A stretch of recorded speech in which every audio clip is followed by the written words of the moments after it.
Ok, on se Allez. lance. Tout le monde est là. Ok, bonjour à tous et merci beaucoup pour cette opportunité qui m'est donnée un peu de faire la modération de cette table ronde connectée ou virtuelle, comme vous voudriez l'appeler. Cette table ronde qui a été initiée par le programme Toluker de la direction des écovillages, de l'agence sénégalaise de la reforestation et de la Grande Muraille Verte. Donc, pour moi, je me nomme Marem Dourfal et je suis directrice adjointe à Core Africa Sénégal. Parlant un peu de moi, je suis titulaire d'un master en géographie, option écosystème et environnement à l'Université Gaston Berger de Saint-Louis, où j'ai eu à intégrer des programmes de recherche sur la vulnérabilité, un peu la résilience des systèmes urbains et périurbains au changement climatique et effets induits, avec un peu comme cas d'étude la ville de Saint-Louis du Sénégal, la ville de Douala, la ville d'Addis Abeba, de Dar es Salaam en Tanzanie, ainsi de suite. Pour un peu parler de Core Africa, qui est l'expérience qui nous amène aujourd'hui à développer un projet de partenariat avec Toluker. Core Africa est un programme de volontariat de la jeunesse africaine pour supporter le développement communautaire en Afrique. Donc, le programme existe pour le moment au Sénégal et au Malawi simultanément en 2016. On peut tester deux zones de l'Afrique, à savoir l'Afrique de l'Ouest pour le Sénégal et un peu l'Afrique du Sud pour le Malawi. Et auparavant, en 2013, Core Africa a été lancé pour la première fois au Maroc pour servir d'œuvre un peu au Maghreb. Donc, en 2018, le programme s'est étendu au Rwanda, ce qui fait que nous avons actuellement 4 pays qui accueillent le programme. Le programme se passe ainsi, c'est des jeunes universitaires qui sont recrutés annuellement pour faire une immersion dans une communauté reculée, rurale de leur pays d'origine. Mais aussi, nous donnons la possibilité à ces jeunes, après avoir servi dans leur pays, d'aller dans un autre pays africain, c'est-à-dire lorsqu'on est sénégalais, qu'on a fini avec Core Africa Sénégal, on peut renouveler l'expérience soit au Malawi, au Maroc, au Rwanda. Pour un peu avoir une expérience panafricaine, comprendre les autres communautés africaines, parce que pour nous, c'est très important, si on parle d'Union africaine, que les jeunes Africains puissent être mobiles, comprendre ce qui se passe ailleurs en Afrique. Pour passer sur Core Africa Sénégal, un petit bilan, c'est notre 4e cohorte cette année. Et pour le moment, nous avons été dans 62 communautés et 69 volontaires ont eu à servir pour ces 4 ans. 69 sur 1400 demandes que nous avons reçues depuis 2016. Donc, ce qui veut dire que la demande, elle est extrêmement forte et ce n'est pas n'importe quelle demande parce que ce sont des jeunes universitaires diplômés qui ont le master, parfois qui sont même inscrits en doctorat et qui demandent à servir. L'expérience est transformative parce qu'ils sont dans des zones rurales reculées. L'expérience leur permet d'avoir un certain développement professionnel et personnel. L'expérience aussi de faire découvrir l'Afrique des profondeurs, leur communauté, pour se préparer un peu à une carrière professionnelle après le service. Au Sénégal, pour terminer, les volontaires ont eu à faciliter, disons, une 50aine de micro-projets principaux, comme on les appelle, dans des secteurs stratégiques, et toujours sur demande des communautés. Donc, les volontaires ne définissent pas les projets au départ, c'est après l'immersion que les communautés identifient leurs propres besoins et orientent un peu l'intervention des volontaires. En dehors de ça, on peut noter une 50aine d'initiatives de développement communautaire, de formation, de renforcement de capacités, de développement institutionnel, organisationnel des communautés à la base, parce que c'est essentiel pour assurer la durabilité. Donc ça, c'est un peu Core Africa et sur moi-même. Par rapport au programme du jour que j'ai l'honneur de modérer, comme je le disais, pour plusieurs raisons. D'abord, un peu la pertinence de cette thématique, qui est un enjeu de taille pour un peu, je dirais, le succès du programme Toluker. En deuxième lieu, c'est un peu l'éminence des intervenants que nous allons avoir le plaisir d'écouter aujourd'hui pour partager leur expérience. Et en troisième lieu, peut-être en tant que directrice adjointe de Core Africa, au sein duquel on demande aux volontaires d'opérer une immersion de 3 mois sur l'année de service afin d'effectuer une plongée profonde un peu dans la réalité des communautés, de comprendre leurs croyances, leur culture, quelles sont leurs pratiques qui sont intéressantes et qui peuvent être utilisées, valorisées pour porter le développement des communautés. Donc, c'est une thématique qui intéresse en tout cas à plusieurs niveaux. Et aujourd'hui, sans doute, nous allons aller dans les profondeurs des traditions villageoises, comprendre certaines anecdotes, comprendre quelles sont leurs aspirations, quelle est l'utilité et la valeur qu'ils accordent à certaines plantes pour pouvoir adapter ça au programme Tôt le Cœur. Nous allons avoir un programme en 2 temps. Nous allons avoir une première série d'interventions avec Mme Karine Fakhouri sur le programme Tôt le Cœur et l'échange de comprendre cette valeur et ses croyances dans la forêt nourricière. Nous devions avoir le secrétaire général Moussa Diouf qui a été rattrapé par des urgences. Donc, nous allons aller peut-être après Mme Fakhouri en 5 minutes avec Mme Isis Noor Yalagui. Nous aurons le plaisir d'écouter aussi en 5 minutes. Peut-être opérer une petite pause, recueillir quelques interventions, veiller à les mettre directement sur le chat. On les relèvera pour poser la question directement aux intervenants. Donc, sans plus tarder, je m'en vais directement laisser la parole pour 5 minutes à Mme Karine Fakhouri pour nous entretenir un peu plus sur le programme Tôt le Cœur et sur les enjeux aujourd'hui pour ce programme, de comprendre toutes ces valeurs ancestrales, toutes ces pratiques, tout le symbolisme qu'ils donnent, que les communautés donnent à la forêt nourricière et comment on va les adapter au programme Tôt le Cœur. Merci Karine, vous avez la parole. Merci beaucoup Marème, merci beaucoup pour ton intervention. J'en profite pour te remercier toi en particulier, ainsi que en fait tout Corps Africa pour rejoindre les actions Tôt le Cœur, parce que nous avons démarré ce programme il y a seulement un peu plus d'1 mois et vous avez été en fait présent dès le début parce que vous avez compris l'enjeu de ce programme Tôt le Cœur. Donc, nous en sommes aujourd'hui à notre 3e webinaire, si je ne me trompe pas. Les 2 précédents, pour ceux qui nous rejoignent seulement aujourd'hui, les 2 précédents sont en libre accès sur notre chaîne TV de la Sergem. Sinon, vous pouvez également contacter 2 merveilleuses assistantes qui se démènent pour que tout cela soit possible. Si je reprends les choses dans leur contexte, nous avons créé des webinaires autour de Tôt le Cœur avec 2 objectifs. Le premier, c'est de rassembler un mouvement citoyen transversal important autour de cette action qui concerne tout un chacun, en fait. Chaque citoyen peut être concerné par son propre Tôt le Cœur ou peut également s'investir et rejoindre le programme parce que lorsqu'on parle de forêt nourricière, en fait, on parle de notre propre sécurité sanitaire. Je reviendrai là-dessus tout à l'heure. La deuxième fonction de ce webinaire, le deuxième rôle de ce webinaire, c'est de permettre, en fait, d'un point de vue pédagogique, de donner des outils pédagogiques à tous les niveaux du Tôt le Cœur, parce que Tôt le Cœur, c'est un programme qui est holistique. Ça veut dire que dans le concret, dans le monde manifesté, dans le monde physique, nous allons faire ce qui ressemble à un Tôt le Cœur, adapté à un design de permaculture, qui lui-même va introduire en son sein une forêt nourricière et médicinale. Donc, sur le plan physique et manifesté, ça donne des forêts nourricières et des forêts médicinales. Mais en réalité, à l'intérieur, nous créons tout un écosystème. Et à l'intérieur de cet écosystème-là, eh bien, nous allons permettre de faire vivre les abeilles, nous allons permettre de restaurer le tissu forestier et nous allons sûrement et surtout permettre de créer des véritables filières vertes, je l'espère, Inch'Allah, si tout le monde suit, et donc des véritables professions.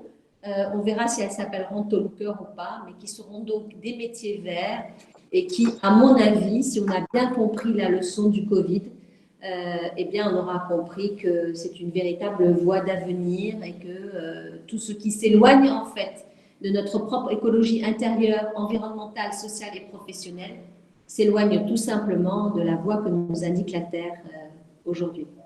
Peut-être qu'il y a une troisième raison aussi à ces webinaires. La troisième raison, c'est le réseautage, mais le réseautage avec des gens qui sont véritablement actifs. Nous ne sommes pas dans une sensibilisation de masse. Hein. Nous ne cherchons pas à avoir de l'audimat pour avoir de l'audimat. Nous sommes avec, en fait, comme tous les intervenants d'aujourd'hui que je remercie vraiment, avec des auditeurs de qualité qui ont une qualité d'être, une qualité de présence par rapport à ces programmes Tôt le Cœur, parce que ça doit devenir un véritable réseau mondial. Le Sénégal a déjà fait ses preuves en termes d'exemple mondial au niveau de l'écologie, ne serait-ce qu'au niveau de notre directeur général qui est Haïdar El-Ali. Et nous pouvons, nous aussi, non pas pour dire sur le plan de l'ego, nous allons fédérer le monde, mais pour dire, nous pouvons apporter notre part et notre souffle à ces programmes. Et tous les intervenants d'aujourd'hui n'ont pas attendu Tôt le Cœur pour être actifs de leur côté, pour être engagés de leur côté. Donc, moi, je reçois ça avec beaucoup d'émotions à titre individuel. Je vais apprendre de chacun ce soir. Alors, je disais que c'était holistique pour dire sur le plan matériel, ça va être ça, mais en réalité, nous avons plusieurs plans d'une seule réalité. Il y a le plan de la vie du village autour de ce Tôt le Cœur, il y a le plan de la santé autour de ce Tôt le Cœur, il y a le traitement de l'eau, de l'air, de tout le développement du plein potentiel, de tout ce qui vont vivre à l'intérieur ou autour de ces Tôt le Cœur, que ce soit le monde animal, que ce soit le monde végétal, que ce soit le monde minéral ou que ce soit le monde humain. C'est vraiment une façon de marcher ensemble entre tous les règnes aussi. C'est une véritable coopération dont il s'agit. Alors, autour de ça, il y a une question cruciale. Parce que Tôt le Cœur, alors sur tous les aspects techniques, je vous renvoie aux autres webinaires, hein, sur toutes les questions notamment agronomiques, des choix des semences, etc. Mais Tôt le Cœur, en fait, en lui-même, au stade où nous en sommes, c'est de se dire, OK, on a choisi ce nom Tôt le Cœur déjà pour réveiller la tradition en elle-même, parce qu'il me semble que les Tôt le Cœur d'antan ne sont plus là. Et c'est important qu'on comprenne les raisons. La deuxième chose, c'est que dans ces Tôt le Cœur, on va quand même pas seulement planter des salades, des radis, de quoi nourrir le foyer, mais on va régénérer un tissu forestier, plus on va créer une forêt, en fait, une véritable forêt qui va aussi guérir la terre et guérir les hommes. Et donc, ce sont les gens qui sont dans ces villages eux-mêmes, en fonction de leurs ethnies, en fonction de leur culture, en fonction de toutes leurs spécificités, qui vont en réalité intégrer le programme. Et comme le dit très bien Alindia, et je pense qu'il va le redire tout à l'heure, en fait, il ne faut pas qu'ils disent que c'est le programme de l'Agence de la reforestation. Il faut qu'ils s'approprient le programme et qu'ils parlent de leur tôle. Et pour parler de leur tôle, eh bien, il faut comprendre les systèmes, le fonctionnement, la place de la femme, la place de l'homme, la place de l'enfant. Est-ce qu'ils en ont une? Est-ce qu'ils n'en ont pas? Quelle est la volonté? Quelle est la cohésion sociale? Et moi qui suis vraiment dans une passion des traditions autochtones depuis 20 ans, nous avons besoin de comprendre cela en fonction des différentes régions du pays. Et nous avons des spécialistes.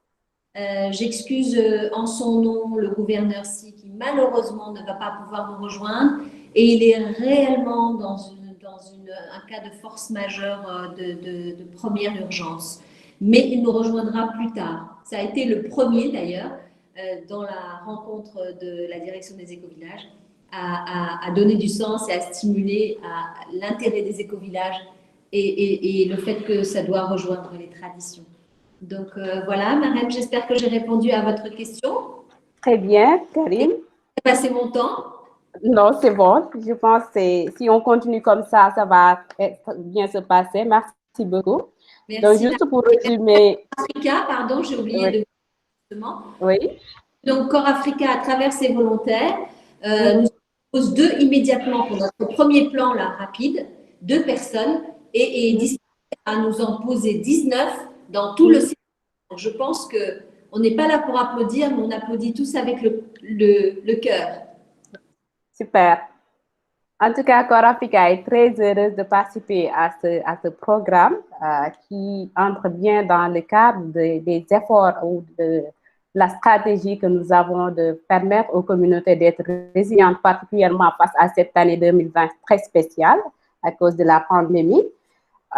Nous avons pu noter dans ton intervention très pertinente l'aspect inclusif des communautés qui peut assurer l'appropriation, parce que le fait de spécifier d'abord quelles sont les traditions, les pratiques, les réalités de chaque communauté et de se baser sur ça pour développer de véritables tolucœurs qui sont appropriés, que les communautés voient ou pensent pas comme les tolucœurs de l'agence, mais de leur propre tôle.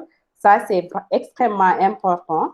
La synergie d'action, le fait qu'il y a l'esprit volontaire même dans tout ce réseau qui se crée autour des tolucœurs, puisque différentes expertises se joignent à vous, à l'agence et à toute l'équipe pour apporter ce qu'ils peuvent apporter en termes d'expérience afin de développer ce programme Théolucœur. Merci beaucoup, Karine, pour cette intervention brève qui a respecté le temps et hautement pertinente. Je pense qu'on peut passer directement, étant donné que le gouverneur s'est excusé en raison d'une urgence. On peut passer directement à l'intervention de Mme Isis Nourialagui pour parler un peu des spécificités villageoises pour recréer des tolucœurs, notamment communautaires. Elle va insister sur le rôle des femmes, des hommes, des enfants dans les tolucœurs originels du Sénégal. Donc, nous avons le plaisir de vous donner la parole, Mme Yalagui. Et voilà. Bonsoir à tout le monde.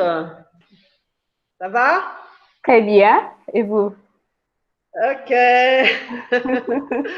Bonsoir Ousmane, ça me fait bien plaisir de te voir. Respect. C'est un plaisir partagé. Merci. Voilà, alors moi, je vais donc intervenir sur les spécificités. Oui. Alors, il est important aujourd'hui que nous ayons une pensée pour nos enfants. Parce qu'aujourd'hui, c'est le 16 juin, et le 16 juin est la journée internationale de l'enfant africain.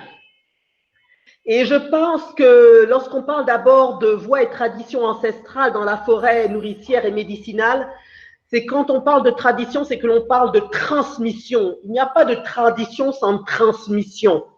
Et dans la situation écologique mondiale dans laquelle nous sommes et dans laquelle est le continent africain spécifiquement, qui risque d'être vraiment un continent, comment dirais-je, qui va jouer sur le plan écologique mondial, il est important que nous formions nos enfants. Et lorsque nous parlons de spécificité, moi je parlerais plutôt plus de spécificité, je parlerais de valeurs et je parlerais d'éthique.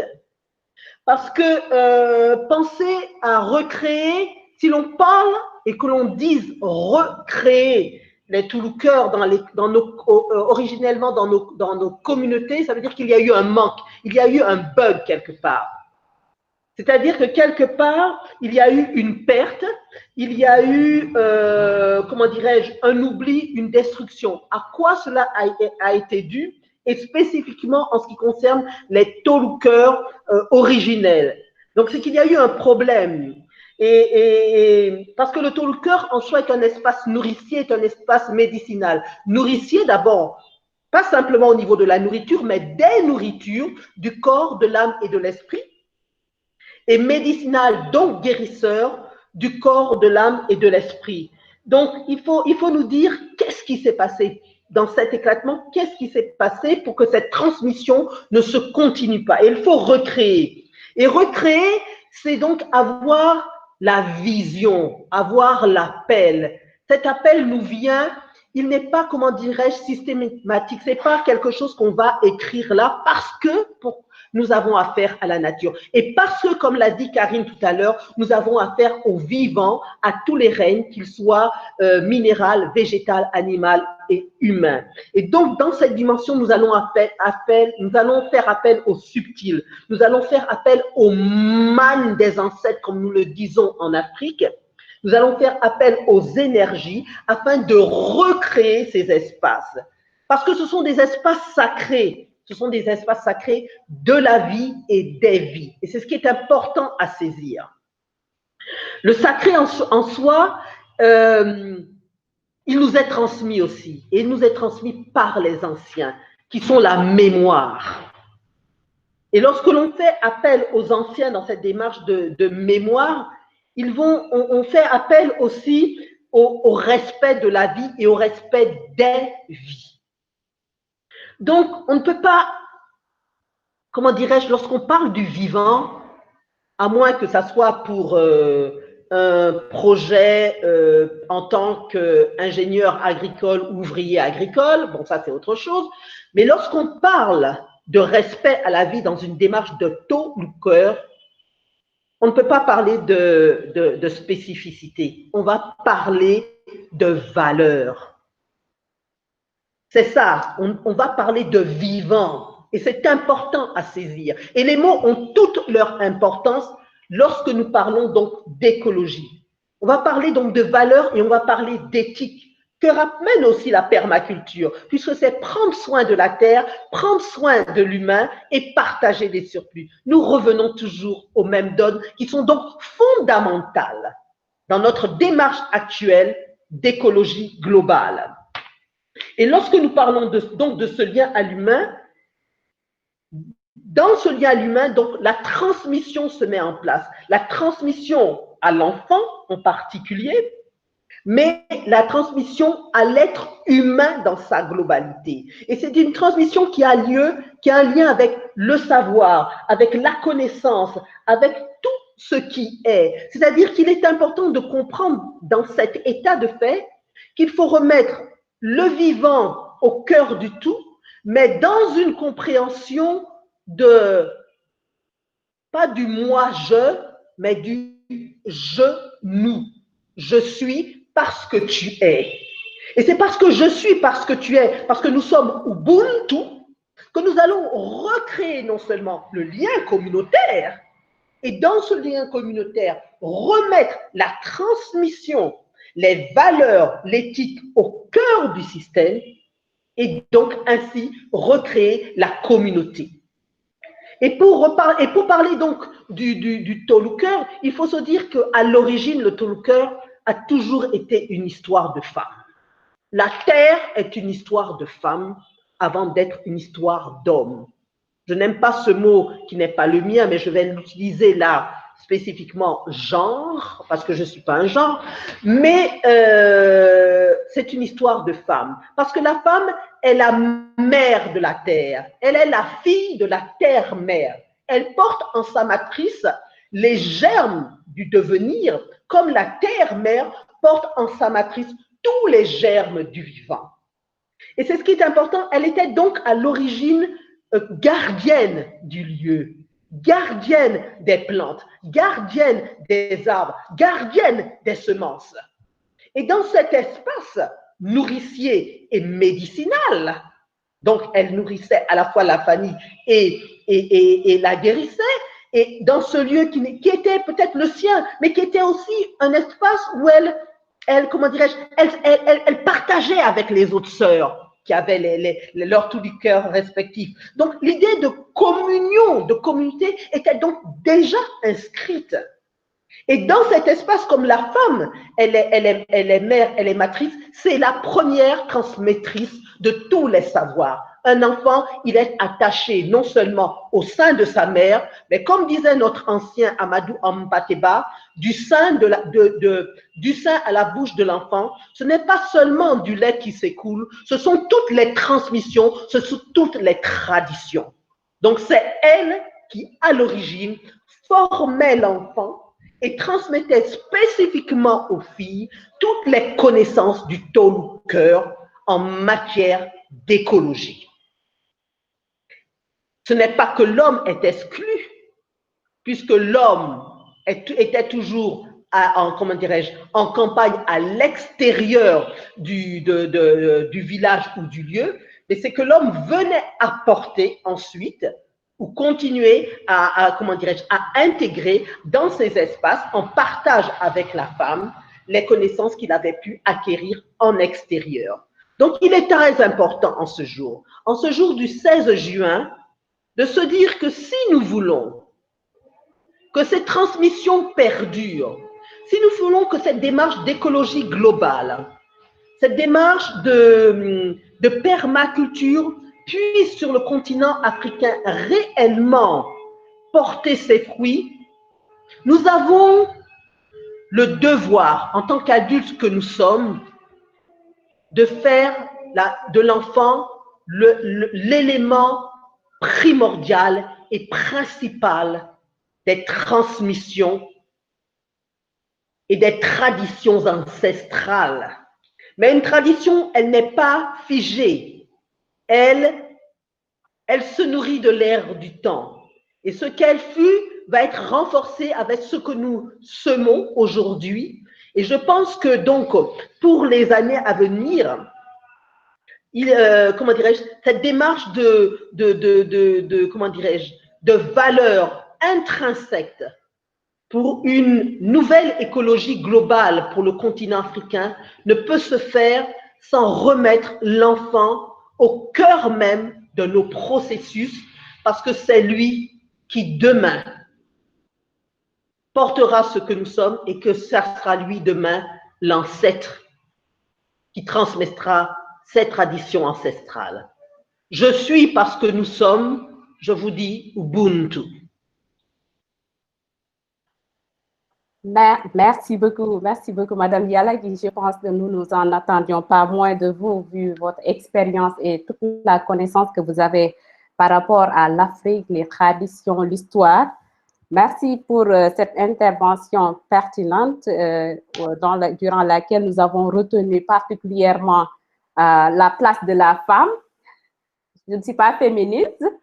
La place de la femme un peu dans cette voie de transmission des savoirs, des connaissances, la femme qui transmet aux enfants, mais aussi l'importance peut-être de l'homme qui n'est pas à l'écart, mais qui, d'un point de vue autre, va chercher une autre expérience qui vient approfondir ce que la communauté, à travers sa femme, est en train de transmettre aux enfants.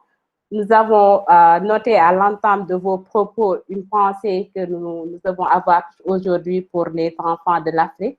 Ce qui tombe bien, je pense, la date de cette table ronde sur les voies ancestrales coïncide parfaitement avec un jour symbolique où nous célébrons aussi l'enfant africain, cet enfant qui est le futur, qui est l'avenir de toutes ces connaissances, de toute la transmission qui doit se faire et qui doit garder pour faire évoluer le processus, mais aussi des voies et traditions qui ne sont pas figées et que ces enfants africains doivent perpétuer d'une certaine manière.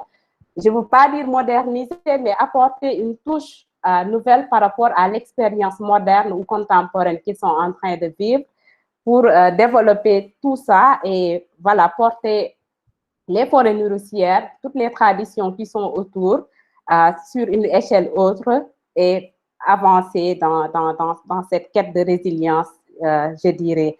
Donc, nous avons aussi noté la dimension, l'approche holistique qui est essentielle pour, disons, réussir cette entreprise de vouloir recréer ces forêts médicinales et nourricières. Une approche systémique qui inclut tous les vivants. Donc, Karine l'a aussi brossé dans son intervention. En tout cas, merci beaucoup pour cette intervention pertinente. Je vais donner la parole à M. Ba, le président du Conseil de sécurité, pour une intervention aussi de 3 minutes. M. Ba. Merci. Merci aussi de nous rejoindre pour cette table ronde virtuelle. Voilà, merci malgré l'emploi du temps chargé et tout, malgré les...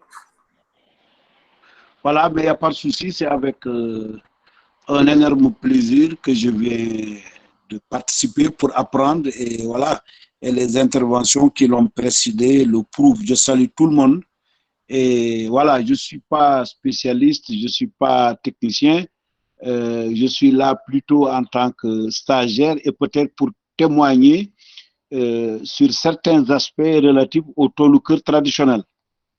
Vous m'entendez? Allô? Allô?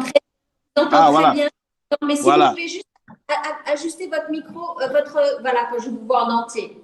C'est bon comme ça? C'est magnifique. Voilà. Alors, je m'exprimerai. En plus, la plus de vie est très belle. Ah, merci beaucoup. Alors, je m'exprimerai de manière un peu télégraphique pour pouvoir respecter le temps d'intervention. Tolu Keur, pour parler un peu du Tolu Keur traditionnel et de ses valeurs et de ce qu'on peut en tirer pour notre programme écologie globale de permaculture. Quand on parle de Tolu Keur, c'est par opposition au Tolu Al, c'est-à-dire c'est d'abord une question de proximité. Tolu Keur, c'est le champ de la maison et qui s'oppose par conséquent, pas qui s'oppose, qui différencie le champ de la maison et le champ du Al, le champ qui est plus éloigné. Donc, c'est ça d'abord une notion de proximité qui se tire. La deuxième chose, le Tolu Keur était une recherche d'autonomisation permanente, c'est une recherche d'autonomisation. La production était essentiellement une production pour nourrir la famille. C'était une agriculture nourricière qui n'était pas spécifiquement tournée vers une commercialisation. Et là aussi, c'est important d'un point de vue agroécologique, ramener une orientation nourricière. Donc, on cherche à nourrir la famille, on cherche d'abord à être autonome, donc en tant que tel. Et pas seulement se nourrir au sens large, tel que l'intervenante précédente l'a dit, c'est aussi autonomie nourricière pour avoir les aliments qu'il faut, autonomie aussi sur le plan sanitaire, avoir les plantes médicinales, mais aussi sur le plan du repos, avoir un environnement sain où on peut se reposer de temps en temps. Donc, voilà un peu quelques caractéristiques du Tolu Keur traditionnel, qui s'inscrivait dans un contexte qui a changé et qui mérite d'être pris en compte dans notre logique. Le contexte qui a changé, c'est que le Tolu Keur, en son temps, s'étendait dans un moment où il y avait suffisamment de pluie. Il n'y avait plus de pluie. Ce qui fait que une plante spécifique du Tolu Keur, c'était le manioc. Tous les Tolu Keur en avaient. Mais en fait, vous savez, si je ne me trompe pas, Aligna va me corriger si je raconte des histoires, je pense que le manioc, c'est sur 9 mois. Et de ce point de vue, s'il n'y a pas suffisamment de pluie, il y a une difficulté, par exemple, à intégrer le manioc. Donc, ça s'inscrivait, on pouvait cultiver à la maison sans pour autant chercher à arroser. Il n'y avait pas un système d'arrosage vraiment avec des arrosoirs et tout ça. C'était tout à fait naturel et qu'il n'y avait pas la contrainte de l'eau puisque la pluie s'étendait sur un bon moment. Troisième chose, on faisait une petite clôture autour de la maison. Et voilà. Donc, c'est avec la divagation des animaux et tout ce qui s'ensuit. Maintenant, dans notre processus aujourd'hui, la difficulté est, en fait, c'était tourné vers la maison. C'était tourné vers la famille. Ce n'était pas une propriété villageoise, c'était une propriété familiale, d'agriculture familiale, tournée vers la nourriture pour la famille. Alors, maintenant, ainsi pensé, il y a des contraintes qui s'opposent à nous si on veut en venir au Tolu Keur. C'est d'abord la contrainte de l'eau qui n'est plus suffisante pour pouvoir alimenter dans nos maisons, puisque voilà, il faut nécessairement peut-être des systèmes d'arrosage qui compliquent un peu les choses, qui peuvent être une contrainte dans certains villages où on n'a que le forage qui est salé, qui ne peut pas arroser, ou le puits, bon voilà, ça pose problème de disposer du puits, ce qui nous amène peut-être, en ce qui nous concerne, à aller vers la communauté, vers le groupement villageois, une autonomie du village, avec les femmes du village, autour du point d'eau du village qui peut avoir de l'eau de qualité, qui peut nourrir, qui peut rendre à ce que les femmes du village puissent avoir leurs légumes, puissent avoir ce dont elles ont besoin de manière autonome, sans pour autant aller l'importer ailleurs. Donc voilà, c'est ça que je voulais dire. Tel qu'il est conçu en son temps, il y avait un environnement qui était très favorable, alors qu'aujourd'hui, avec la contrainte essentiellement de l'eau, donc les choses peuvent être difficiles. Mais comme toute chose, il faut en tirer la quintessence, en prendre l'esprit, le sens, et en venir maintenant voir comment nous pouvons l'adapter dans notre environnement qui n'est plus le même environnement il y a de cela 30 ans ou il y a de cela 40 ans. Donc, c'est toute la problématique, c'est toute le génie qu'on doit créer pour pouvoir puiser ces valeurs, les contextualiser et pouvoir les appliquer dans une logique de généralisation de la permaculture. Excusez-moi, c'est tout ce que j'avais à dire. Merci beaucoup. Pardon, Marc, je veux juste 2 secondes intervenir pour dire, comme j'ai présenté Corps Africa, que notre président de conseil de surveillance, Oumar Ba, s'implique dans Tolouker avec tout son cœur aussi et toutes ses possibilités et nous aide du coup à installer le programme avec la bonne sensibilisation, pas la mauvaise, parce qu'on cherche à convaincre personne. On veut travailler avec des gens qui sont déjà conscients de cette nécessité pour après le dupliquer et aller convaincre ceux qui sont un peu plus réticents. Mais donc, je sais qu'on est très appuyés, donc j'en profite pour le remercier. Et Merci, on est ensemble. Merci, Karine.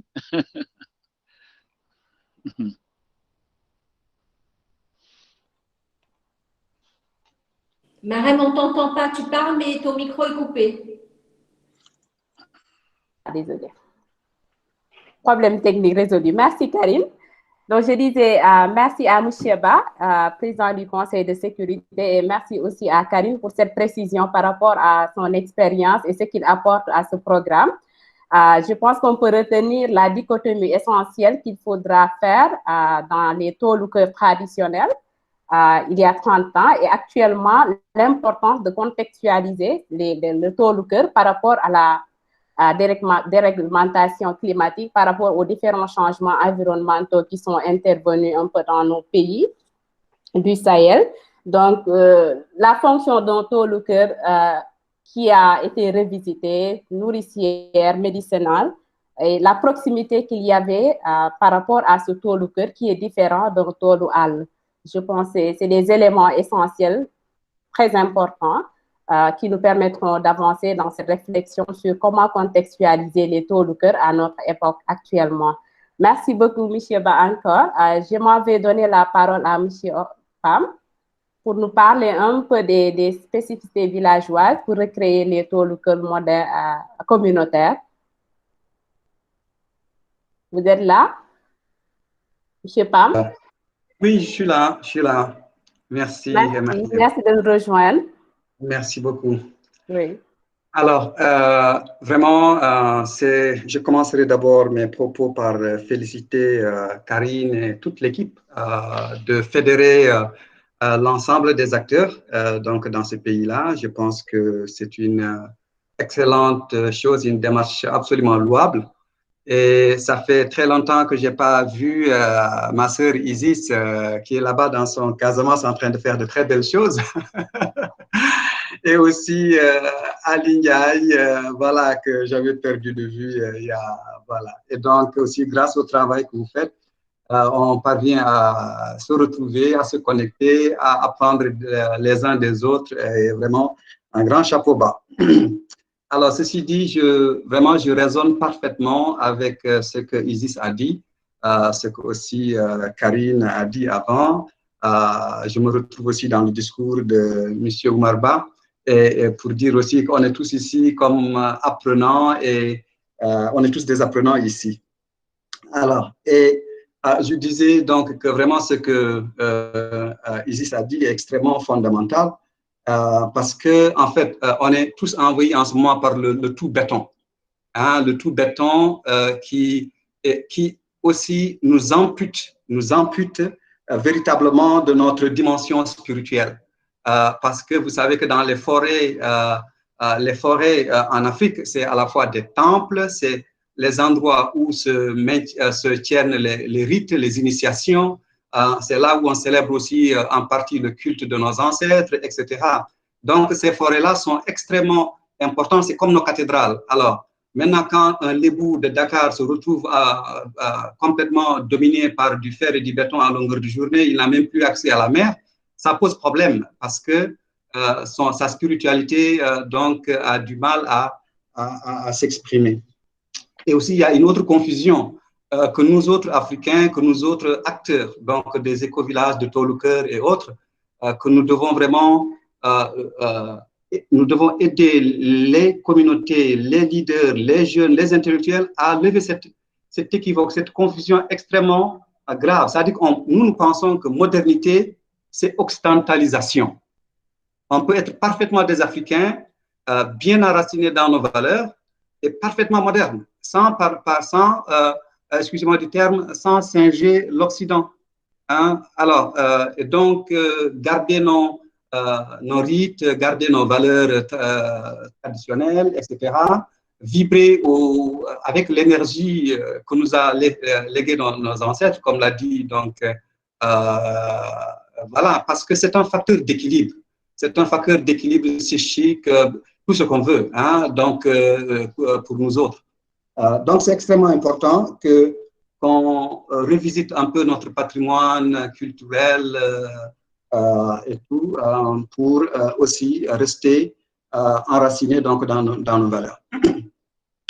Alors, maintenant, par rapport au Toluker, par rapport à ce que, par rapport donc, au thème qui m'a été assigné, alors je vais être vraiment très bref, hein, parce que je pense que pour les projets comme de Toluker ou bien de tout projet communautaire, avant, par exemple, de s'occuper de l'identification des sites, de la nature et de l'impact environnemental, il faut au préalable, à mon avis, essentiel donc de procéder à un mapping, une cartographie fine et précise donc des écosystèmes locaux invisibles. Des écosystèmes locaux invisibles.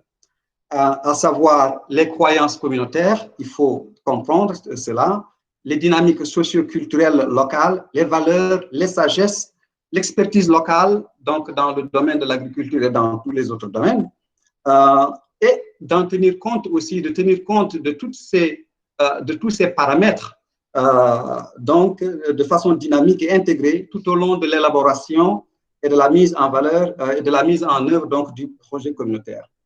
Parce que ce qu'on a l'habitude d'entendre souvent, c'est études d'impact environnemental.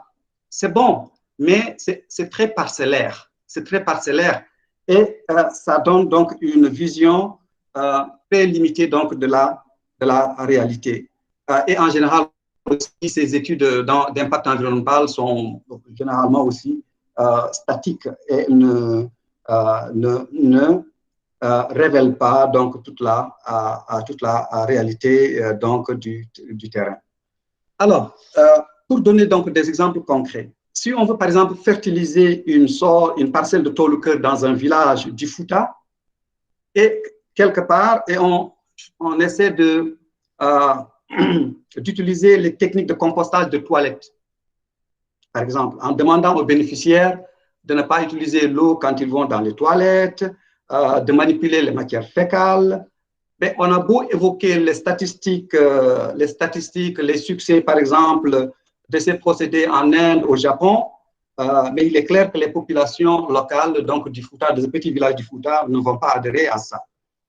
Alors, si par exemple aussi on veut implanter ce projet de Toluker ou bien d'un autre projet sur un site sacré de Oussouye, par exemple, ou bien de Mbam, dans le Foundiougne, ou bien à Cambérène, chez les Lébou, ben on irait forcément vers un échec, ou bien vers des conflits.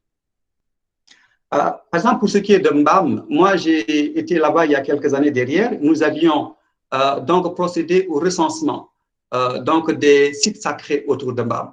Mais très souvent, ces sites sacrés-là, quand on arrive, c'est un arbre, parfois c'est une clairière, parfois c'est autre chose, mais il n'y a pas donc de monument en béton ou en fer comme on peut peut-être le trouver ailleurs.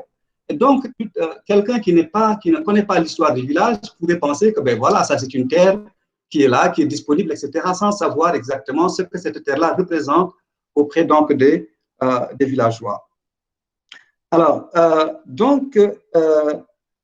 je pense qu'il faut avoir une approche dynamique, une approche de connaître, d'explorer un peu ce qui se passe réellement sur le plan culturel donc au niveau local pour l'intégrer donc dans le projet.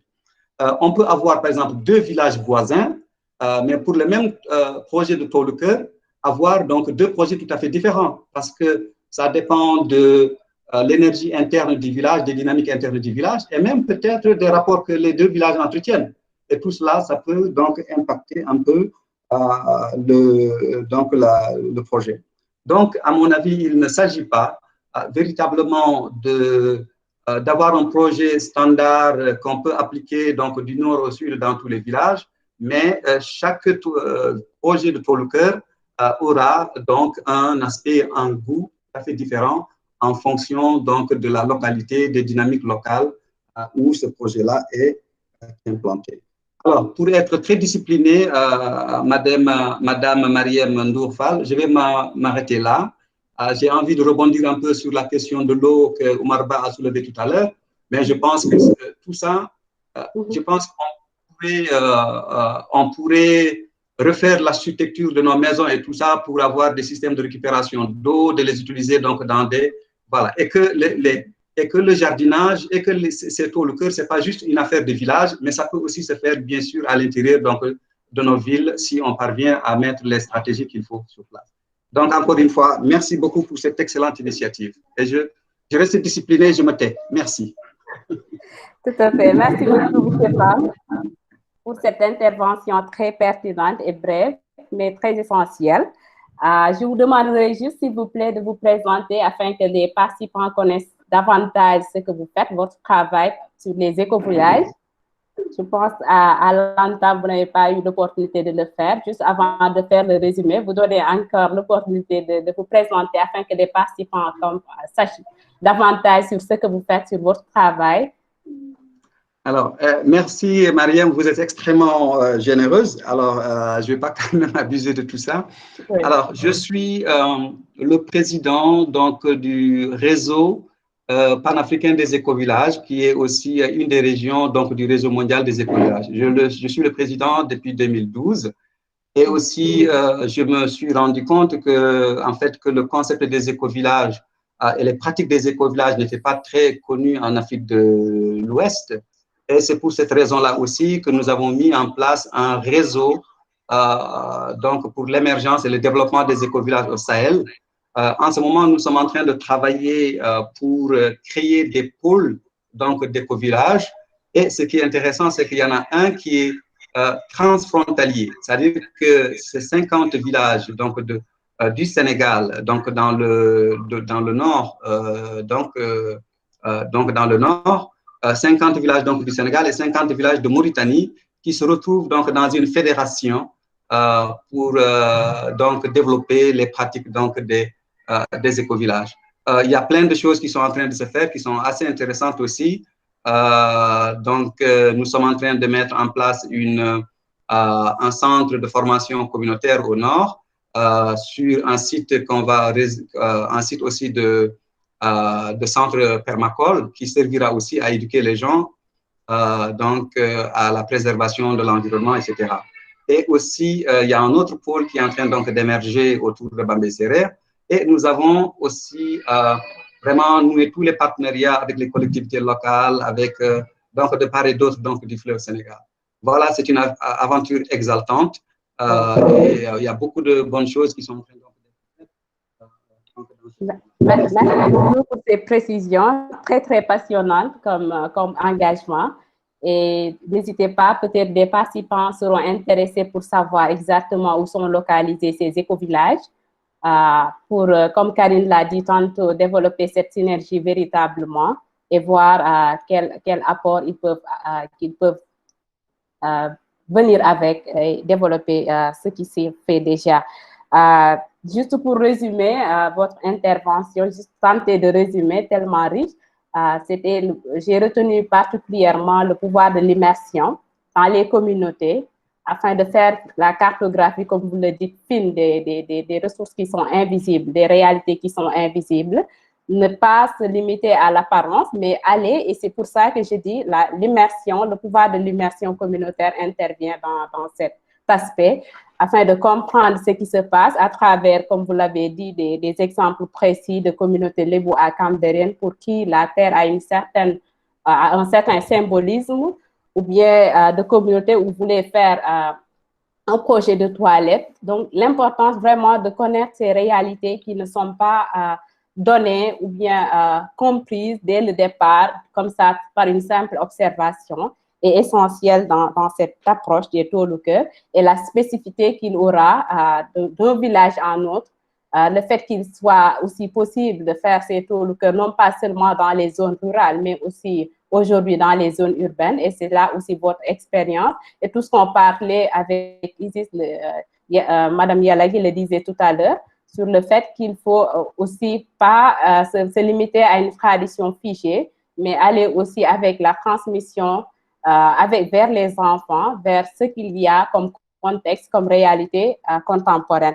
Merci beaucoup, M. Pam. Merci pour cette brillante intervention. Je pense qu'on peut aller vers la dernière intervention et demander aussi aux participants, s'ils le souhaitent, de laisser sur le chat des questions. Comme ça, si on a un peu de temps, les intervenants pourront répondre à des questions spécifiques. Donc, je m'en vais donner la parole à M. Ali Ndiaye. M. Ndiaye.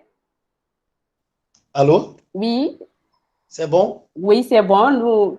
Nous donnons la parole pour parler un peu de l'intégration de la permaculture et des forêts nourricières dans le Toluker et l'acceptation par les villageois. D'accord. Merci, Marème, vous êtes extraordinaire. Merci beaucoup. Je voudrais tout d'abord remercier tout le monde.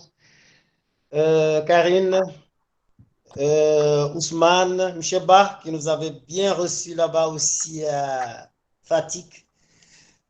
Toute l'équipe Toluker, Isis. Et voilà. Je vais m'excuser un petit peu des fois, mon français, il n'est pas très bon. Mon Wolof, oui, mais mon français, c'est un peu gâté parce que ça fait pratiquement 30 ans que j'habite à Rio de Janeiro, au Brésil. Et voilà, le portugais a un peu gagné. Donc, je suis ingénieur agronome. J'ai fait mes études à l'Université fédérale rurale de Rio de Janeiro, où j'ai fait aussi à Embrapa, qui est une entreprise brésilienne de recherche sur l'agriculture durable à Seropédica, où j'ai fait aussi mon master en agriculture biologique. Mais je pense que tout cela a été important pour moi après que j'ai passé 5 ans avec de petits producteurs qui habitent à l'intérieur de l'État de Rio de Janeiro et qui commençaient à faire une agriculture durable, où je suis parti pour faire un stage d'1 an, j'ai fait 5 ans là-bas avec eux. Et je pense que ça m'a beaucoup valu personnellement. Seulement pour donner un peu le link, quand vous dites il faut respecter les personnes, le savoir local, voilà. Et voilà, il faut être là-bas, il faut l'entendre, il faut l'écouter, il faut le vivre. Je vais en revenir très rapidement dans le second point. Donc, pour l'intégration permaculture et forêt comestible dans le Toluker, je pense que quand on parle de sécurité et de souveraineté alimentaire, on parle d'une production locale, abondante, permanente et adaptée, où les agents qui vont produire ces aliments, ce sont les personnes qui habitent dans ces lieux, qui savent ce qu'ils veulent manger, qui savent de leur histoire. Donc, j'ai bien aimé Isis quand elle dit, voilà, c'est ça, c'est tout. C'est dans un contexte tellement systémique que toutes ces valeurs doivent apparaître dans la question du Toluker et de l'intégration de la permaculture dans ça.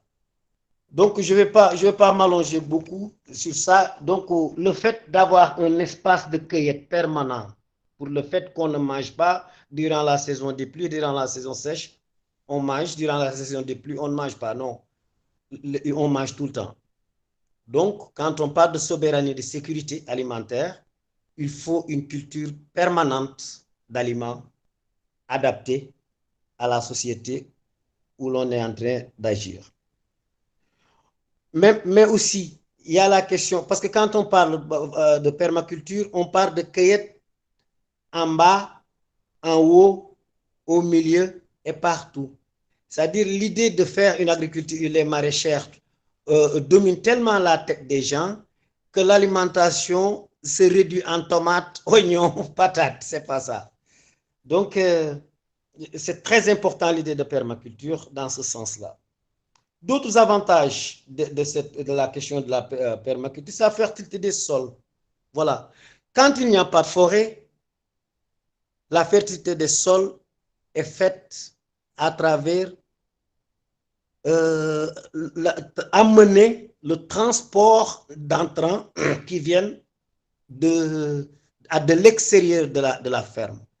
Et là, on commence à affecter un point fondamental dans l'agriculture, dans l'agroécologie, qui est d'éviter le maximum possible de dépendre d'entrants qui viennent en dehors de la propriété.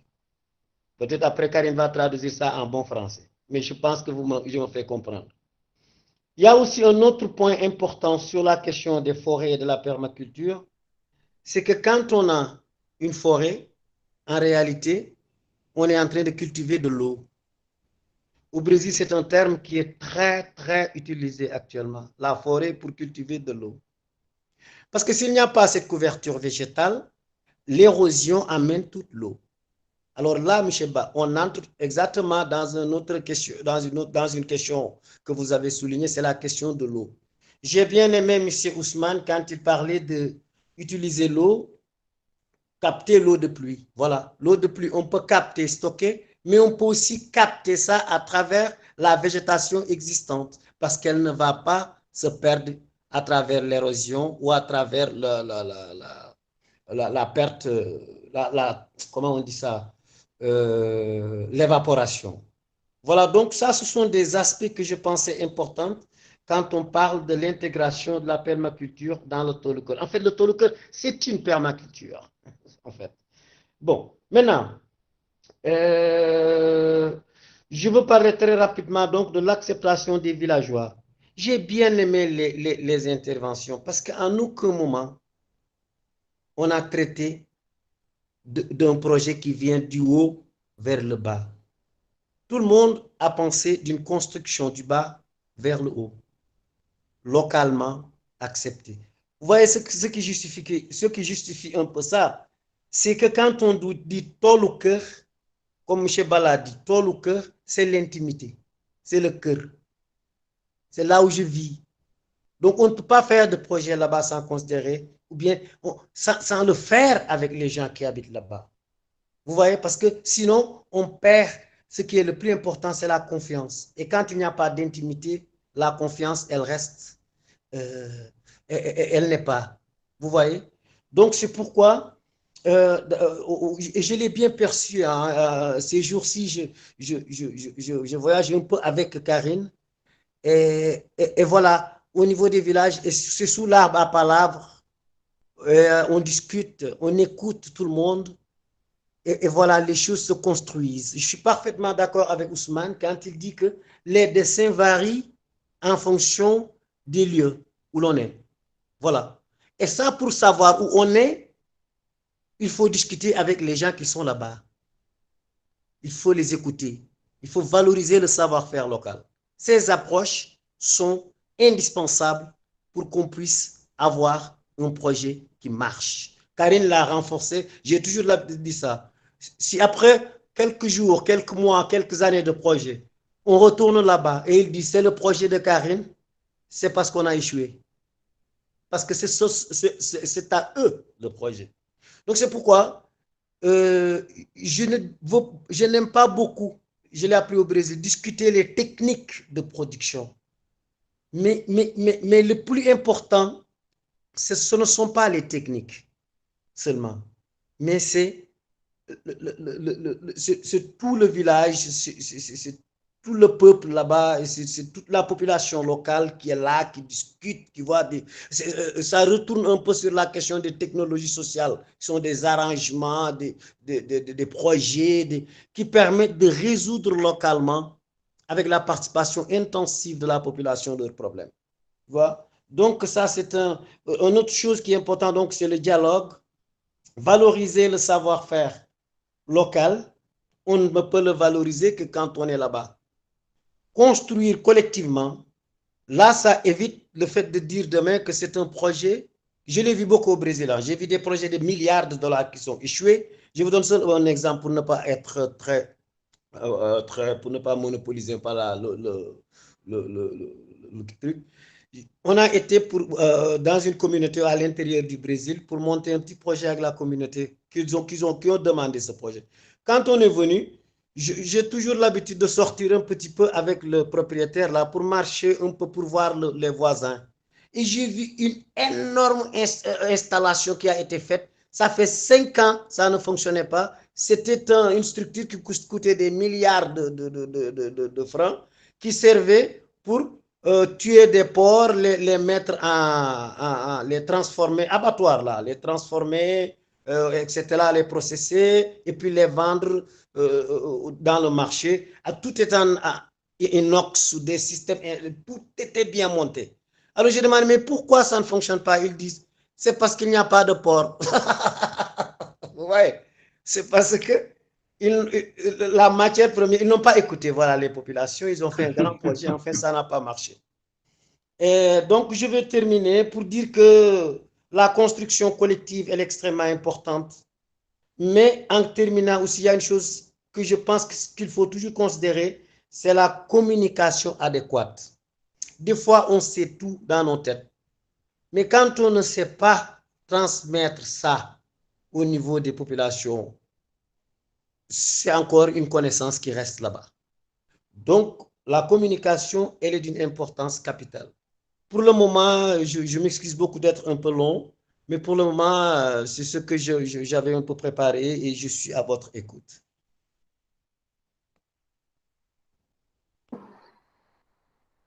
Alors, merci beaucoup, M. Ndiaye. Merci M. Ndiaye qui a partagé son expérience au Brésil. Un travail gigantesque qu'il a eu à battre avec des petits producteurs. Il a surtout insisté sur des aspects essentiels. En définitive, les tôles sont de la permaculture, d'après lui, mais aussi l'importance de l'appropriation. Je pense que tous les intervenants ont eu à évoquer cela. C'est très essentiel que les communautés s'approprient ces tôles, que les communautés pensent que ce sont leurs projets et non le projet de Karine ou de l'État ou d'une agence quelconque. Les valeurs essentielles à assurer, qui sont les valeurs des communautés, à véhiculer à travers ces tôles finalement, autant pour moi. L'importance de l'écoute des communautés aussi, l'importance aussi de faire cette plongée à l'intérieur même des communautés, parce que tout compte fait, notre connaissance ou l'expertise que nous avons n'est pas tellement essentielle. Mais comment on pourrait échanger ça et les transmettre avec les communautés localement. Et l'association qui est faite entre la permaculture des tôles et des techniques de stockage de l'eau, qu'il a eu à évoquer à travers des exemples précis. En tout cas, merci. C'est une intervention qui va exactement dans le sens de tout ce qui a été évoqué par Karine, autant Isis, par M. Ba et par M. Pam. Merci beaucoup, M. Ndiaye. Je pense que nous avons quelques interventions. Je vois des questions sur le chat. Je vais donner la parole à Karine pour poser une question. Peut-être Karine, en 2 minutes maximum. Comme ça, on donnera la parole aussi on pourra poser la question à des autres participants qui ont envoyé des questions sur le chat. Karine, est-ce que tu es avec nous? Oui, je suis là. Je ne vais pas trop prendre la parole et puis je ferai peut-être une conclusion, Marraine. Oui. Très rapidement, ça intéresse vraiment en direct nos talkers. J'ai entendu tout ce qu'a dit Isis. Et il faut savoir que sur le terrain, nous sommes presque confrontés à l'inverse. C'est-à-dire que nous allons nous retrouver dans des villages où on essaye d'introduire les femmes et où ce n'est pas possible d'introduire les femmes. Surtout que quand on veut les impliquer, notamment, elles ont aussi un problème de propriété. C'est-à-dire que dès l'instant où elles ne peuvent pas être titulaires ou propriétaires de ces tôles, elles peuvent être délogées très facilement. Donc, pour moi, l'objet de la tradition confrontée à la réalité du tôle C'est vraiment l'objectif de ce webinaire, c'est-à-dire que nous donner des outils concrets pour qu'on puisse aller leur dire, mais la tradition, c'est ça, d'accord, mais comment on fait vraiment dans le concret? Et puis, une question aussi pour Monsieur Pam, que je remercie encore et encore de nous rejoindre. Je ne sais pas pourquoi j'ai compris que vous étiez en train de dire qu'il y a certains endroits où ça ne sert à rien de faire de tolu-cœur, mais j'ai peut-être mal compris. Et vous avez notamment parlé d'Oussouye, où vous savez que je suis assez bien implantée. Voilà. Ça ne veut pas dire qu'il faut répondre tout de suite, mais même en privé, j'ai besoin de vos réponses, Isis et Monsieur Pam. Merci. Merci. Monsieur Pam, vous voulez juste prendre une minute pour répondre à Karine, si possible? Oui. Oui. Mais merci beaucoup. Non, je pense qu'il y a peut-être un problème de communication. Je n'ai pas dit qu'il ne faut pas faire des tolu-cœur à Oussouye ou bien autre chose. Non, je dis qu'il faudrait, quand on arrive dans un village, en fait, discuter avec les populations pour identifier, par exemple, les sites sacrés, hein, et éviter peut-être de mener des actions sur des lieux vraiment où on peut heurter la sensibilité des gens. Non, il y a des traditions ancestrales donc de tolu-cœur à Oussouye et partout. Hein. C'est juste pour éviter que, par exemple, qu'on arrive sur des sites sacrés, et très souvent sur ces sites sacrés, c'est pas marqué de façon visible. Seuls les habitants de la place qui sont initiés, qui comprennent ce qu'il y a, que ça c'est des terres sacrées, il ne faut pas faire quelque chose ici, il faut se déplacer plus loin, donc dans le village. Mais je pense qu'effectivement que tous les endroits du Sénégal, on a dans le passé pratiqué ce concept-là. Et que, en fait, nos grands-pères, nos grands-mères, quand ils allaient au marché, c'était soit pour acheter du poisson ou bien pour acheter de la viande. Mais tout le reste de la consommation était déjà produit donc, juste à côté dans le tolu-cœur. C'est ça. Donc, en fait, c'est une autonomie et je pense que pour arriver à la sécurité alimentaire et tout ça, si on part de ce concept-là où les concessions, les maisons sont déjà autonomes en matière d'alimentation, le village l'est, le département l'est, et finalement, voilà, on va cesser donc d'importer du riz de Thaïlande ou de Chine. C'est ça que je voulais dire. Merci. Merci beaucoup. Merci.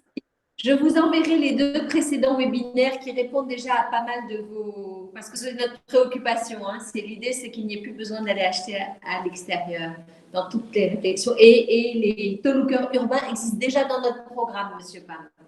D'accord. Merci Karine et merci Monsieur Pam. Je vais donner la parole à Madame Isis Noor Yalagui, juste pour une intervention. Avant peut-être d'introduire les questions de 2 intervenants.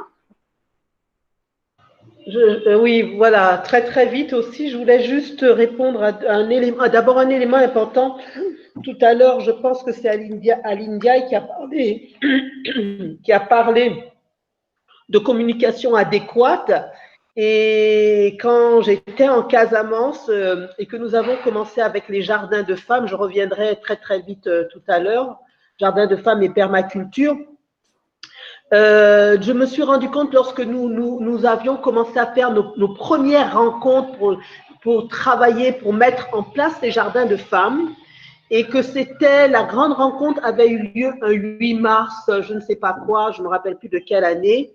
Et il y a des femmes, leur sœur était venue de la Gambie, puisque Abéné est frontalier à la Gambie. Et j'ai rencontré les communicatrices rurales, et ça a été quelque chose d'extraordinaire. Parce que ce qu'il y a de spécifique, je ne connais pas bien l'ensemble du Sénégal, mais en Casamance, il y a un truc très puissant au niveau des femmes. Et quand je me suis mise à travailler ensemble, je me suis rendu compte qu'à l'intérieur des groupes, parce qu'elles forment, j'aime pas le mot groupe, parce qu'elles sont déjà elles vivent déjà cette dimension communautaire au niveau des femmes. Il y a des femmes qui sont les meneuses, pas celles qui lead, mais les meneuses sur le plan vocal, sur le plan de la transmission de la bouche des choses. Et ces femmes, elles ont une puissance extraordinaire. Je vais envoyer à Karine des photos et des toutes petites vidéos que j'ai de cette. Et ces femmes-là, à vivre, elles retiennent le message et elles le transportent aux femmes et les femmes réagissent. Et bien sûr, elles dansent à ce moment-là, le corps est très présent, mais le message passe. Et j'ai compris qu'il fallait retrouver ces femmes-là. Quand on a retrouvé ces communicatrices locales, je vous assure que vos messages sont diffusés d'une manière beaucoup plus rapide que vous ne le pensez, parce qu'elles vont le visualiser, l'imaginer à partir, comment dirais-je, des référents locaux. Et il faut retrouver ces femmes. Si vous voulez faire passer le message, il faut retrouver ces communicatrices locales. Et pour parler donc de pourquoi j'ai réagi au jardin de femmes et permaculture, et je pense qu'à l'époque, si ce programme de Toluker avait été mis en place, mais la vie est la vie et nous remercions la vie, le jardin de femmes et permaculture que nous avons créé en Casamance, au niveau d'Abéné, Colomba et Diana, aurait pris plus d'expansion. Mais en Casamance, il y a ce qu'on appelle les jardins de femmes. Les jardins de femmes existent. Et ces jardins sont vraiment des lieux, des espaces où on peut, comment dirais-je, intégrer le Toluker, même si chacune des femmes a sa parcelle, mais je pense que ça serait vraiment des espaces à ne pas négliger. Parce que, à la différence du Togo, les femmes, du moins en Casamance, ça c'est clair, le village donne aux femmes de la terre. Et ça, c'est quelque chose de spécifique et de très intéressant. Le village donne aux femmes de la terre. Et de cet endroit-là, elles en font ce qu'elles font, ce qu'elles veulent. Donc, c'était juste ces deux éléments que je voulais apporter en plus. Voilà. Merci beaucoup, Madame Yalagui. Très intéressante intervention et qui confirme aussi l'expérience que nous avons, en tout cas au sein de Corps Africa, où nous avons eu 14, vous me permettez juste cette parenthèse, mais c'est toujours de l'expérience qu'on partage au profit un peu de ce programme, où nous avons eu peut-être 14 volontaires qui ont servi et effectivement qui ont travaillé presque exclusivement sur ces jardins de femmes, mais qui se sont heurtés aussi à une réalité que Karine a tantôt évoquée, c'est-à-dire le statut de la terre, parce que nous avons eu nous-mêmes l'expérience d'un projet où nous devions faire vraiment la réflexion pour aller à une échelle supérieure dans la production de ces femmes. Un problème foncier, parce que les femmes utilisaient cette terre depuis 20 ans, mais lorsqu'il a fallu faire intervenir un programme et avoir le papier au nom des femmes, voilà, le village, c'est vraiment... tout a été mélangé et les femmes ont même perdu le droit qu'elles avaient même d'intervenir dans le jardin et tous les acquis qu'elles avaient dans ce jardin. Donc, très intéressant, en effet, la Casamance, aussi sur le plan de la communication, sur le plan du leadership féminin qui est très fort et très puissant. Karine, je pense qu'avec Corps Africa, nous pourrons aussi travailler dans ce sens et partager dans les communautés, dans les 14 communautés citées, l'expérience que nous avons effectivement, que nous confirmons, Madame Yalagui, sur les femmes, sur leur rôle, sur leur leadership, sur le fait qu'elles ont vraiment une place essentielle dans la transmission des savoirs et connaissances. J'ai juste une question de M. Ba qui dit est-ce qu'il y a des expériences intéressantes en Asie? Peut-être M. Ndiaye, Ali, pourra sûrement donner des réponses ou bien quelqu'un d'autre. M. Ndiaye? En Asie, que vous dites? Oui, en Asie. Bon, en fait, je suis plus, nos champs d'action sont plus au niveau de l'Amérique latine. Mais quelquefois, sur la question des semences, surtout sur la question des semences, j'ai eu à avoir quelques contacts avec une femme qui travaille beaucoup sur la question du riz, des semences de riz qu'elle développe dans un système permacultural en Inde, qui est très, très connue avec, j'ai oublié un peu son nom, je suis un peu fatigué, mais elle travaille beaucoup sur la préservation des variétés de semences de riz. Elle a acheté une grande ferme où elle préserve ces variétés-là. Ça, c'est une expérience qu'on a vue en Inde et qui est d'une importance particulière. Oui, il y a aussi Ousmane qui est président des éco-villages. Il a dû certainement avoir des expériences. Oui, en fait, j'ai parlé donc des expériences en Thaïlande, en Inde et en Corée du Sud. J'ai eu l'occasion d'aller à la rencontre de ces communautés rurales, parfois, en fait, très souvent. Et oui, on est allé donc dans des très loin, vraiment très loin de la ville. Et on a trouvé donc des gens qui ont envie d'être pratiquement autonomes en énergie, autonomes en, en maraîchage, autonomes donc dans plusieurs secteurs, hein, et même aussi qui valorisent leur propre savoir, qui ont vraiment envie à la fois de se déconnecter de toute cette, excusez-moi du terme, un peu de cette pourriture qu'on nous vend un peu à l'échelle globale, et donc pour se focaliser sur leurs propres problèmes et essayer donc de régler leurs problèmes à l'échelle voilà, en Thaïlande du Nord, je sais que par exemple les écovillages sont très dynamiques. Donc voilà, et j'étais dans une petite conférence quelque part en Corée du Sud. Et puis il y a celui qui parlait qui me dit, ben, écoutez, dans les années 60, ben, on était même plus moins développé que certains pays d'Afrique, comme le monsieur. Et ben, j'étais le seul Africain là-bas. Hein, et bon, quand j'ai vu vraiment leur niveau de développement et tout ça, donc dans ces petits villages-là, bon, à la fois j'étais inspiré et j'étais un peu embarrassé aussi. C'est ça. Merci.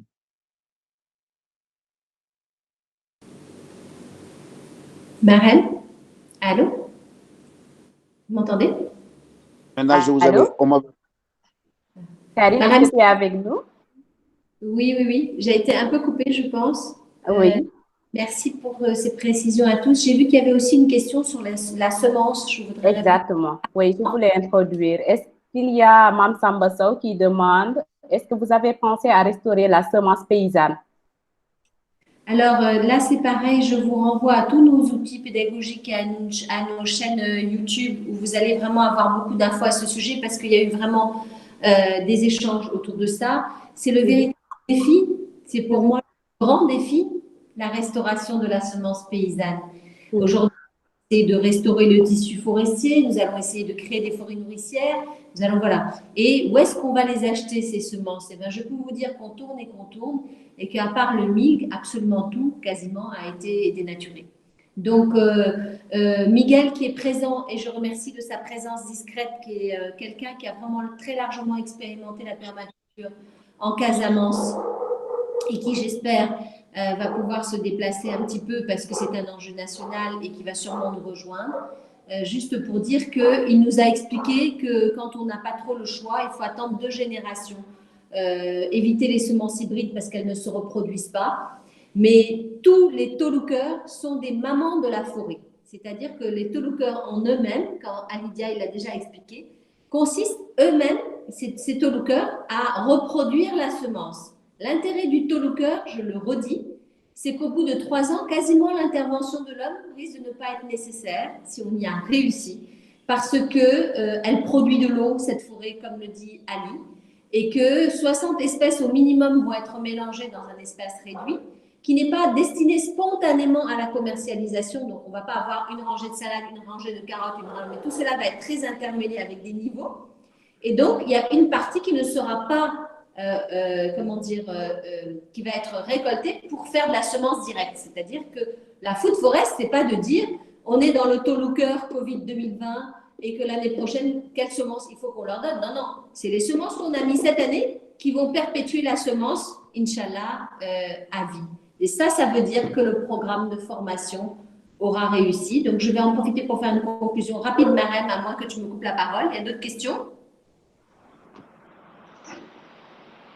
Marème, il y a d'autres questions? Tu n'as pas de micro? Oui. En fait, Oui. Allez. C'est bon? Oui, je voulais juste dire qu'à mon avis, le grand défi que nous avons aujourd'hui, c'est les semences, surtout les semences pour les légumes. Il est difficile aujourd'hui d'acheter des légumes originaux, de commander des semences originales, des semences paysannes. On est contraint d'aller acheter dans les magasins avec souvent des hybrides. Donc, le défi qu'on aurait pu relever aujourd'hui avec l'agence, c'est de pouvoir avoir un programme de restauration de ces semences de légumes qui n'existent, en tout cas, même si elles existent, elles sont très rares. Et voilà, donc moi, peut-être c'est une question que je pose en même temps aux techniciens et à Karine aussi. Qu'est-ce qu'elle pense de ça? Karine? Mais, peut- Président, oui, quand je dis que c'est le défi, ça veut dire qu'il faut vraiment qu'on s'y attelle. En attendant, on va juste essayer de faire avec les conseils des uns et des autres, dont Miguel qui avait donné sa réponse la dernière fois. On va commencer à produire parce que de toute façon, ce qu'ils achètent est forcément pire que ce qu'on va produire avec eux. Donc, on va faire tous notre maximum pour au moins avoir des semences qui sont ni hybrides ni OGM. Ça, c'est possible sur le sol du Sénégal. Et puis, nous aussi, on va travailler. Il y a par exemple des gens que je n'ai pas encore eu le temps de contacter, Semences sans frontières, etc., pour réintroduire une semence biologique, donc qu'on pourra définir, hein, parce que c'est un mot qui est vulgarisé aujourd'hui, mais qui a un sens profond. Ou alors, repartir de notre semence paysanne. Il y a aussi des paysans qui restaurent la semence et qui sont très, très actifs du côté de Vélingara.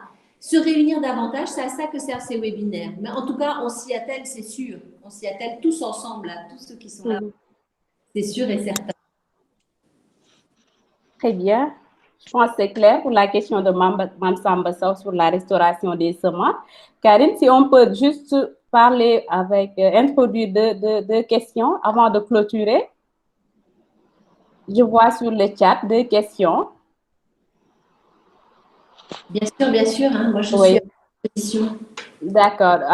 J'ai notamment la question peut-être pour Madame Yalagui sur la jeunesse. Quelle est la place de la jeunesse? Je sais que dans son exposé, elle a beaucoup parlé de la transmission aux enfants. Spécifiquement sur cette catégorie, la jeunesse, qu'est-ce qu'on peut faire pour assurer la perpétuité ou la transmission? Et peut-être en profiter pour poser une question aussi qui a été évoquée par M.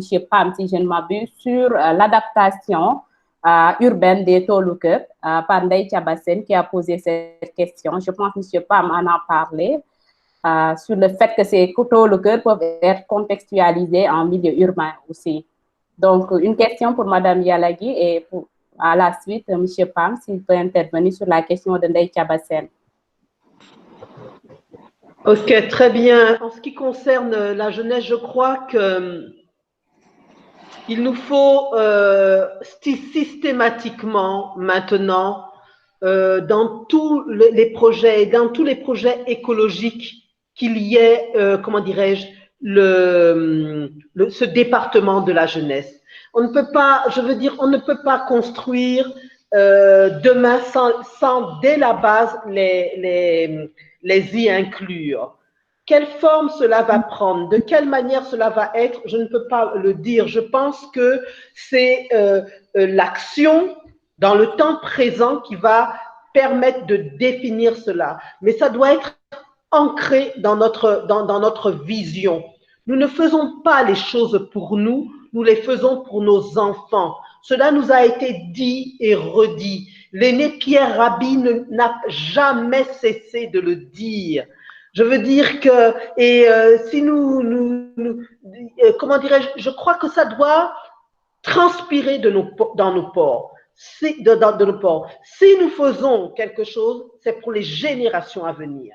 Et nous ne pouvons pas le faire pour les générations à venir si nous ne les incluons pas. Si nous allons dans les villages, c'est qu'il y a un endroit où les enfants vont être. C'est l'école du village. Il faut trouver le lien où l'enfant est au cœur du processus, où la jeunesse est au cœur du processus.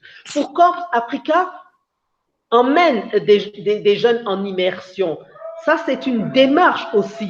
Mais les jeunes du village, pour que les jeunes du village puissent rester dans une démarche de Toluker ou une démarche écologique, il faut leur faire saisir, et c'est ce que nous faisions en Casamance, c'est que la permaculture est un moyen de garder le jeune au village. Parce que la permaculture, c'est tellement vivant, c'est tellement attractif. C'est-à-dire que pendant les 4 ou 5 premières années, vous construisez, vous mettez en place. Mais une fois que cela est mis en place, vous commencez à avoir du temps pour vous parce que ce que vous avez donné à la terre, elle vous le renvoie et vous n'aurez plus, comment dirais-je, à faire comme les anciens, à être des heures et des heures à travailler la terre. Donc, il faut que l'enfant, que la jeunesse soit au cœur de nos processus. Dès le départ, il faut l'y inclure. Comment, de quelle manière, je ne sais pas. C'est en remontant le bout de la ficelle que nous trouverons la solution.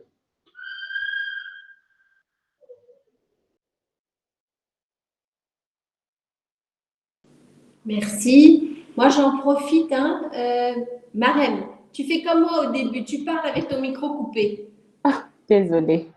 Je me permets de prendre ta parole. Donc, je me permets juste pour répondre aux questions. Vas-y, Karine. Concrètement, les jeunes sont inclus dans le programme. Alors, Tolucœur, pour ceux qui nous rejoignent seulement aujourd'hui, c'est à l'intérieur de la direction des éco-villages, c'est-à-dire des villages écologiques, qui est une direction qui fait partie donc de l'Agence sénégalaise de la reforestation et de la Grande Muraille Verte. À la direction des éco-villages, les enfants, alors quand on dit la jeunesse et les enfants, justement, c'est par catégorie d'âge qu'il va nous falloir répondre, parce que ça ne peut pas être les mêmes programmes pour les ados, pour les jeunes, pour ceux, voilà. Et donc, les programmes d'éco-village sont vraiment destinés à inclure effectivement l'autosuffisance à tous les niveaux et à créer des corps de métier. C'est-à-dire qu'au fur et à mesure qu'on crée un éco-village, on crée des corps de métier. Et dans les écoles, précisément, on va essayer d'insuffler des programmes de valorisation des traditions ancestrales à l'intérieur du système de l'éducation ou en parallèle ou via un GIE, etc. Mais dans les jardins, notamment si les femmes sont impliquées, les enfants sont là et auront leur rôle. Voilà, merci. Très bien, Karine, très intéressant et ça me fait penser un peu à des projets de permaculture pour les enfants au niveau de Agnam-Loudibé dans le nord du Sénégal, sur lesquels les volontaires ont travaillé aussi pour que dès le bas âge, que les enfants soient imprégnés de ces notions et des valeurs environnementales, des valeurs de la préservation. Donc, très intéressant. Je pense que nous avons juste une contribution peut-être avant de clôturer. J'ai une demande ici sur le chat. Monsieur Ndoye Ahmed, est-ce que vous pouvez juste... Monsieur Ndoye Ahmed? Oui. Oui, si vous pouvez juste résumer en 1 minute. Bon, je pense que même la question a été abordée par vous et ça a été une inquiétude que j'ai notée de la part de Madame Bio, c'est-à-dire c'est par rapport à l'appropriation des terres pour les femmes. Donc, j'ai vu que vous avez abordé la question. Moi, la seule chose que je voulais dire, c'est qu'on se rend compte que généralement, quand les organismes viennent, ils établissent généralement des critères d'installation de leur projet, et notamment le titre foncier des femmes. Elles le demandent beaucoup. Mais on se rend compte, c'est que dans certains villages, il y a cette culture-là qu'une parcelle est affectée pour des femmes, mais jamais elle n'est actée par rapport à pour dire que ce truc-là appartient aux femmes. Maintenant, je pense que les organisations qui viennent devraient prendre ces choses-là en compte et accepter que, par exemple, qu'un projet puisse être installé sans que pour autant l'exigence du titre foncier soit une exigence. J'ai vu que vous l'avez abordé par rapport à une histoire qui a existé par rapport à un projet que Core Africa a perdu. Et je voudrais, par exemple, que l'on prenne plus cette chose-là en compte, que cette exigence-là peut, par exemple, fausser l'investissement d'un projet.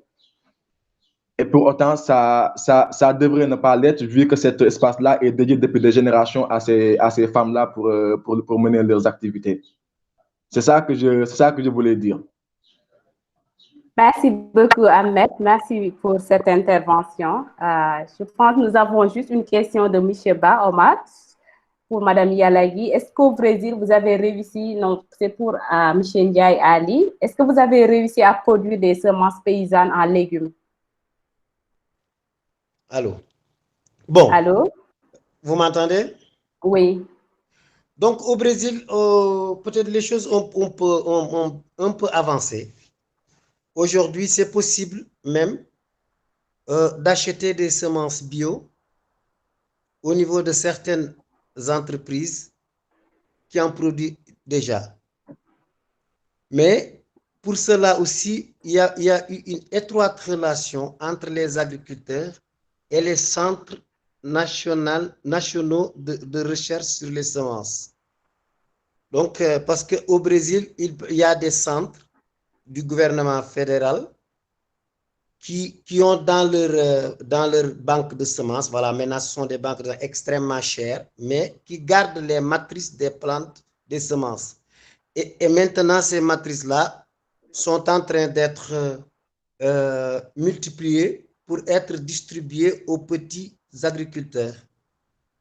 Vous voyez, donc il y a maintenant même comme je l'ai dit au début, des entreprises qui sont en train de produire ces trucs-là, ces semences bio, qui sont des variétés, qui ne sont pas des hybrides. Une variété, cela veut dire quoi? Tu plantes, tu sélectionnes quelques semences pour garder pour des semences, tu manges et tu échanges ou tu vends. Donc ça veut dire que tu ne dépends pas d'acheter des semences chaque année. Vous voyez? Et aussi, il y a une chose qui est très, très importante au Brésil aussi qui permet de maintenir ces semences. Ce sont ce qu'ils appellent troca de sementes crioulas. Et échanger des semences créoles. Créoles, ce sont les semences, les variétés originelles, quoi. On a des foires qu'on organise où chaque agriculteur vient avec sa semence et l'échange avec d'autres. Mais il ne faut pas les garder, il faut les planter. Parce que si vous ne plantez pas, vous perdez la vigueur germinative. Et ce n'est pas toujours évident que dans les petites propriétés, il y a cette structure qui permet de garder les semences dans des périodes très longues. Donc, c'est ça, on est en train d'avancer. Pourquoi ne pas même à un certain moment donné faire des échanges entre les deux pays dans ce sens-là? Pourquoi pas? C'est toujours dans cet même esprit de synergie qu'il faudra vraiment développer dans le cadre de ce programme Tôt le Cœur. Karine, je pense que nous sommes à l'issue de ce débat, de ces échanges intéressants.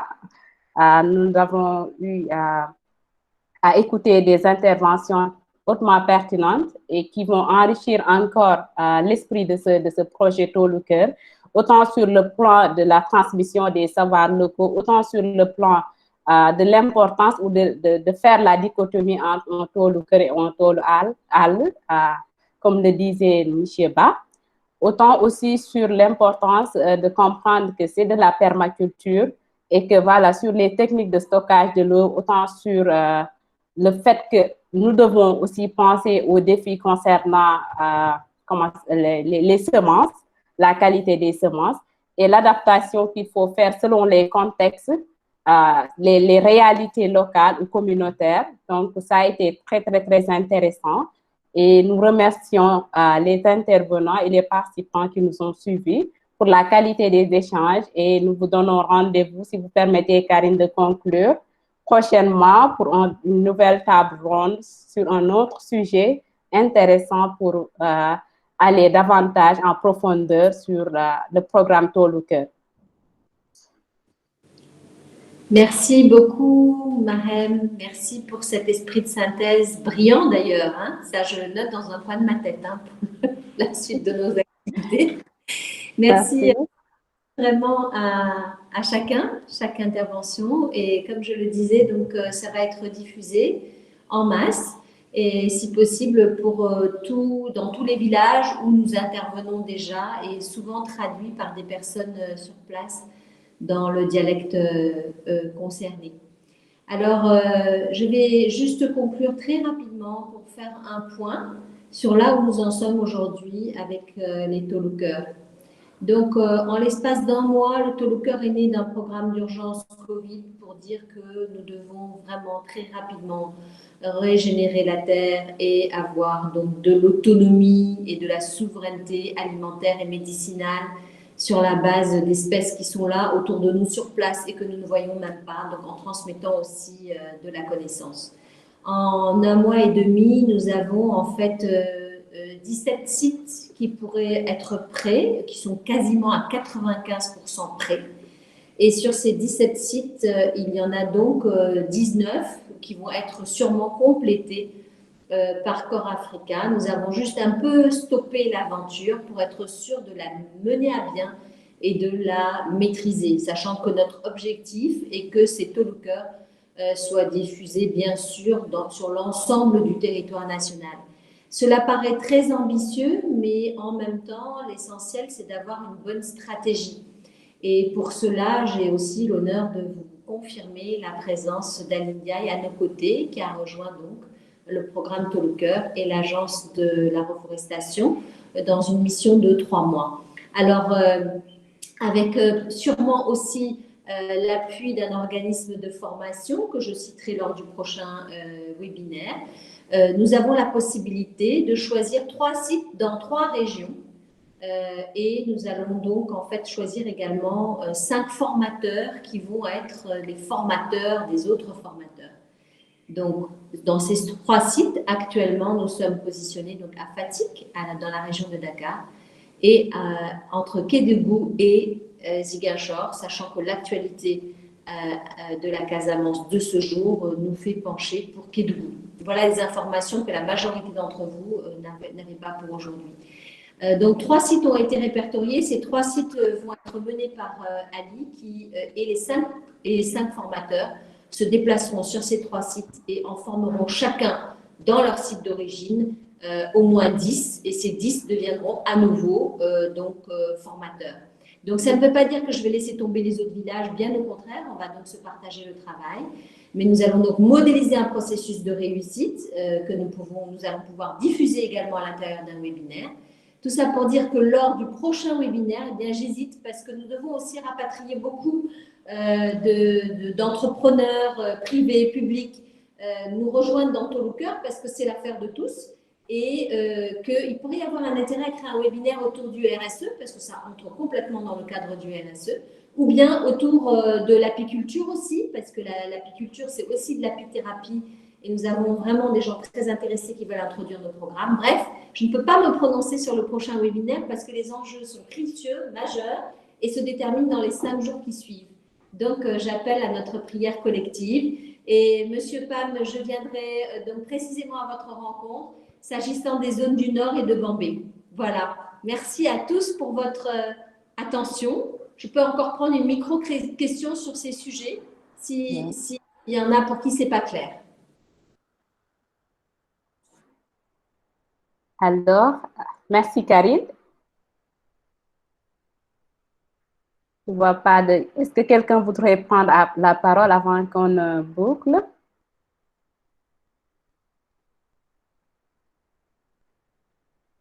Allô?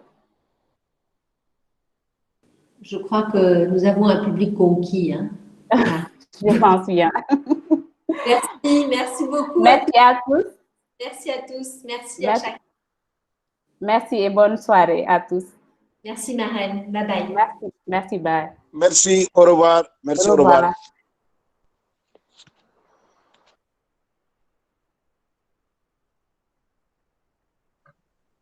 Merci à tous. Merci. Merci à vous.